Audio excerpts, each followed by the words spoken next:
Welcome to your specialised hypnosis session from hypnotherapistdirect.com. My name is Darren Marks. I'm a hypnotherapist, master practitioner of NLP and trainer of hypnosis and hypnotherapy.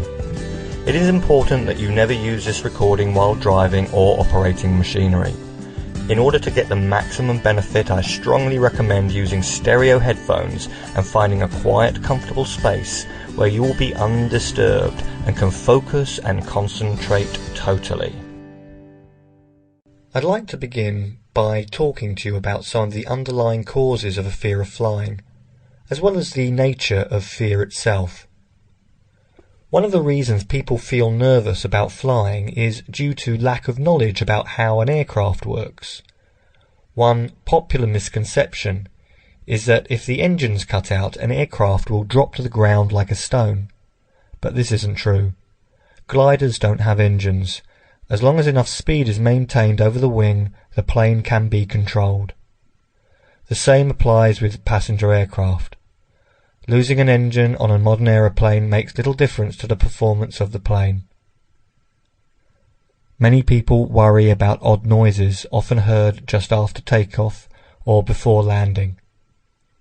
These are caused by the hydraulics or electrical motors used for raising or lowering the wing flaps and undercarriage. It is also a common misunderstanding that there are such things as air pockets, which cause planes to suddenly lose altitude. When an aircraft begins to jolt up and down, this is an indication that you are passing through a column of rising and falling air.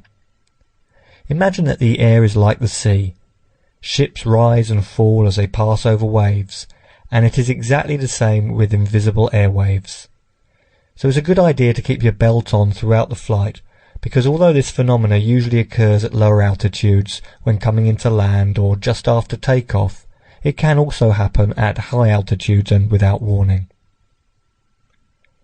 If you've ever had an operation, then the surgeon who operated on you had your life in their hands. When flying, it's worth remembering that the captain has his own life in his hands as well as yours. Remember that all the airline staff are professionals, from the engineers to the flight crew to the ground control. Not only are all aeroplanes checked thoroughly before every flight, but the flight crew have both practical and medical tests every 6 months to ensure that high standards are continually maintained. Sample complete. Ready to continue?